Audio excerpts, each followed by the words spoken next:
Delhi liquor కేసులో MLC Kalvakuntla Kavitha ED custody ఇవాళ్టితో ముగిసింది. దీంతో ఆమెను కాసేపట్లో ఈడీ అధికారులు ఢిల్లీలోని సీబీఐ ప్రత్యేక కోర్టులో హాజరుపరచనున్నారు. కవిత నుంచి మరింత సమాచారం రాబట్టాల్సి ఉన్నందున ఆమెను మరో 5 రోజుల పాటు కస్టడీకి ఇవ్వాలని ఈడీ కోరనున్నట్టు తెలుస్తోంది. మరోవైపు ఈ కేసు రాజకీయ కక్ష సాధింపు చర్యలో భాగమేనని పేర్కొంటూ ఈ నెల 23న కవిత బెయిల్ పిటిషన్ వేయగా ఇవాళ విచారిస్తామని న్యాయమూర్తి తెలిపారు. ఈ నేపథ్యంలో కవితను ఈడీ కోరినట్టు కస్టడీకి ఇస్తారా, జ్యుడిషియల్ రిమాండ్కు పంపుతారా లేక బెయిల్పై విడుదల చేస్తారా అనేది ఇవాళ తేలనుంది.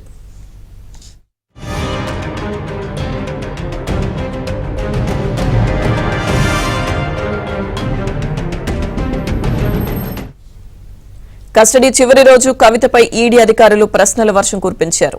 హోలీ సందర్భంగా విచారణకు విరామం ఇస్తారని, ఒకవేళ విచారించినా 1-2 గంటలో ప్రశ్నిస్తారని కవితతో పాటు కుటుంబ సభ్యులు భావించారు. కానీ కస్టడీ చివరి రోజు ఈడీ అధికారులు ఆమె నుంచి రాబట్టాల్సిన సమాచారంపై ప్రత్యేక శ్రద్ధ పెట్టారు. ముఖ్యంగా ఈ వ్యవహారంలో కవిత మేనల్లుడు మేకర్ శరణ్ పాత్ర ఏంటి, డబ్బులు ఎలా చేతులు మారాయి, ఎవరెవరి మధ్య లావాదేవీలు జరిగాయి తదితర అంశాలపై ఈడీ ఆమెను ప్రశ్నించినట్టు విశ్వసనీయ వర్గాల సమాచారం.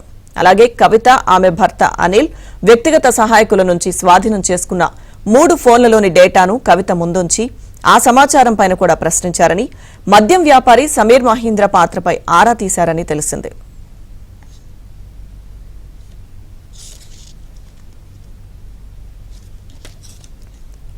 ఇక సోమవారం సాయంత్రం 7 గంటలకు కవితను ఆమె భర్త అనిల్తో పాటు న్యాయవాది మోహిత్ రావు కలిశారు.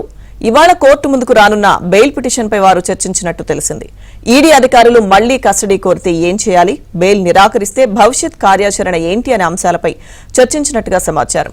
ఇదే అంశానికి సంబంధించిన పూర్తి డీటెయిల్స్ మా ప్రతినిధి సతీష్ మనకు ఢిల్లీ నుంచి అందిస్తారు. సతీష్, చెప్పండి, ఇవాళ్టితో కస్టడీ ముగుస్తున్న నేపథ్యంలో నెక్స్ట్ ఏం జరిగే అవకాశాలున్నాయి? సతీష్, ఈ నెల 15వ తేదీన ఈడీ అరెస్ట్ చేసి అనంతరం ఆమెను కోర్టులో ప్రొడ్యూస్ చేసింది. దాదాపు 7 రోజుల పాటు ఆమెకు కస్టడీ విధించారు. తిరిగి మరోసారి కోర్టు ముందు హాజరుపరిచినప్పుడు మరో 3 రోజుల పాటు కూడా ఈడీ కస్టడీ విధించింది. ఆ కస్టడీ ఈ రోజుతో పూర్తవుతుంది. మరి కాసేపట్లో ఎమ్మెల్సీ కవిత నేరుగా ఈడీ కార్యాలయం నుంచి కోర్టుకు తీసుకురాబోతుంది. రాజధాని కోర్టు ప్రత్యేక ధర్మాసనం కావేరీ భవేజా ధర్మాసనం ముందు ఆమెని హాజరుపరచబోతున్నది. దాదాపు ఈడీ మరో 5 రోజుల పాటు కూడా కవితను కస్టడీకి ఇవ్వాల్సిందిగా విజ్ఞప్తి చేసినట్టు కూడా సమాచారం ఉంటుంది. ఈ ఇటీవల ఈడీ లిక్కర్ కేసులో అరెస్ట్ అయిన సీఎం కేజ్రీవాల్ తో పాటు కవితను కూడా విచారించాల్సిందిగా అధికారులు ఒక నిర్ధారణకు వచ్చినట్టు తెలుస్తుంది. మరింత లోతుగా చర్చ జరగాలి, లోతుగా విచారించిన తర్వాత ఈ కేసులో తదుపరిగా ముందుకు వెళ్లాల్సిన అంశాలు ఉన్నాయని పరిగణలోకి తీసుకొని ఈడీ అధికారులు మరోసారి కోర్టు ముందు కూడా విజ్ఞప్తి చేయబోతున్నారు. అయితే 10 రోజుల పాటు ఈడీ కస్టడీ ముగిసిన నేపథ్యంలో ఈ రోజు కవితను మరో 3 రోజుల పాటు ఈడీ కస్టడీకి ఇస్తారా, లేదంటే ఆమెను జ్యుడిషియల్ కస్టడీకి పంపిస్తారా అనేది కూడా చూడాల్సి ఉంటుంది. ఒకవేళ జ్యుడిషియల్ కస్టడీకి విధిస్తే మాత్రం దాదాపు 14 రోజుల పాటు ఆమెను రిమాండ్ కు తరలించే అవకాశాలు కూడా చాలా స్పష్టంగా ఉన్నాయి. ఈ అంశంలో కోర్టు ముందు మరి కాసేపట్లో కూడా వాదనలు ప్రారంభం కాబోతున్నాయి. ఇప్పుడే ఆమె ఈడీ కార్యాలయం నుంచి బయలుదేరినట్టు తెలుస్తుంది. మరి కాసేపట్లో అధికారులు కోర్టు ముందు హాజరుపరచబోతున్నారు.